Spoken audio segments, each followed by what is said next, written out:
Okay, it's almost midnight. We've been chopping, smoking, and drinking, but we've been making progress, and that's all that matters. Right, Mike? Amen, brother. All right, as promised, we were going to show you how this cut came out, and we're real happy with that. Jack Wagon, I don't know if you can get maybe a cross view of how even those came out. Yep. Dead on. The other way we kind of judged that, I just threw some bolts in the two frame horns. And they're not exactly the same, but hopefully you can see that thanks to that little methodology we used to line up the cut, they came out really good. Yep. Now, if they didn't come out that good, it's no big deal because you got a grinder, everybody's got a grinder. You can always even them out, but man, that's a heck of a way. That's where I want to start from. Yep. Always use the first one as a template. Yep. Okay. All right. And while we were waiting on the video to upload, we did a couple other things to the rear wheel and tire. This is a Coker, replica Coker 5.0 by 16. You can see the classic look of that tire. It's a beautiful tire. Also comes in a white wall, which we've been selling on the site for quite a while as a wheel and tire package. But if you compare that to the generic stock Harley tire that came off of it, you just move up several levels of class when you go to the Coker. Okay, now just a technical issue. We're going to convert to a chain with the package. This is the old pulley that came off of it. When you call up to order a sprocket, whether it's for this conversion or anything else, when I ask you what size is the locator ring, what I'm referring to is what's the ID of the pulley or the sprocket, depending on the year of the bike, whether it was pulley or sprocket, of course. Here's what to remember. 99 and older will have the 2-inch ID on the pulley, or if it's an older bike, the sprocket. 2000 and up will have a larger ID, nominal measurement 2 3/16. That's not exactly what it is, but that's what most people call it. It'll have a larger hole due to the larger bearing size in the 2000 and up wheels.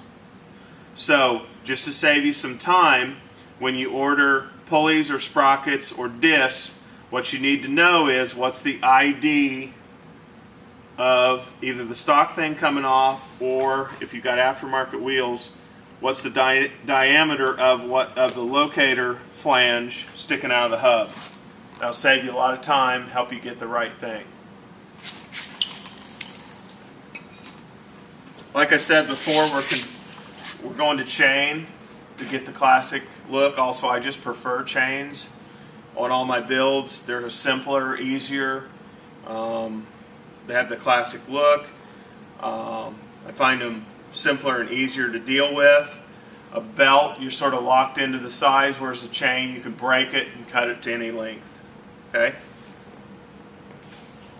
One other thing, this is just a mechanics kind of thing. Anytime you're installing a sprocket or a disc, it's just like when you put a wheel on a car. You want to use the star pattern when you're tightening. What you want to do is you want to get them all close but not tight, and then in a pattern you want to give this an 1/8 or 1/4, then you want to go here and give it an 1/8 or 1/4, and so forth. You want the fastener across from the other fastener to be pulling against where the other fastener's pulling.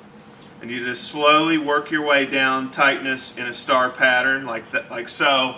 Reason being is if you just throw a bolt in and tighten it all the way down, you could easily have an uneven pressure, and there's a lot of things that could go wrong, but one thing is you could end up with it not exactly in line with the rim or the tire itself. So just take your time, do that right, use that star pattern. You think I'm forgetting, J-Dub? Nope. 2 different size fasteners, sprocket versus disc. Yeah.